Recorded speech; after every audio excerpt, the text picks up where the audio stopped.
So ఇప్పుడు MBBS మీరు చెప్పినట్లే పేరెంట్స్ పిల్లల్ని చదివించారనుకోండి, అక్కడ మీరు చెప్పిన కన్సల్టెన్సీ, మీ కన్సల్టెన్సీ ద్వారా ఎడ్యుకేషన్ చేయిస్తున్నారు. ఆఫ్టర్ దట్ వాట్ నెక్స్ట్ అంటే మీరేం చెప్తారు? మీరు ఇచ్చే సపోర్ట్ ఏంటి? ఫుల్ డాక్టర్ అవ్వాలి అంటే స్పెషలైజేషన్ కంపల్సరీ చేయాలి. అది చేయలేదు అంటే మనం జూనియర్ డాక్టర్ని మిగిలిపోతాం అంటారు కదా. సో పీజీ చేయాల్సి వస్తుంది. ఆ పీజీ అనేది మనం ఇండియాకి వచ్చి చేయాలి అంటే మళ్ళీ ఇక్కడ నీట్ పీజీ రాయాలి, తర్వాత పీజీ చేసిన తర్వాత స్పెషలైజేషన్ అవుతుంది.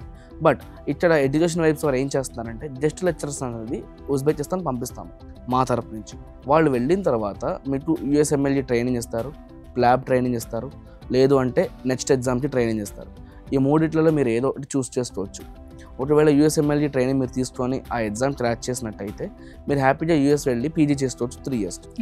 లేదు యూకే వెళ్ళాలి అంటే ల్యాబ్ ఎగ్జామ్ రాశారు కదా, యూకే వెళ్తారు, మళ్ళీ 3 years పీజీ చేస్తారు, హ్యాపీగా ప్రాక్టీస్ చేసుకోవచ్చు. లేదు మీరు ఇండియాలో వస్తాను అంటే నెక్స్ట్ ఎగ్జామ్ రాయడానికి మీకు సపోర్ట్ అనేది మా వాళ్ళు ఇస్తారు. కాబట్టి మేము దాని సపోర్ట్ ఇప్పించి స్టూడెంట్స్ అనేది లాంగ్ టర్మ్ రిలేషన్ మెయింటైన్ చేస్తున్నాము.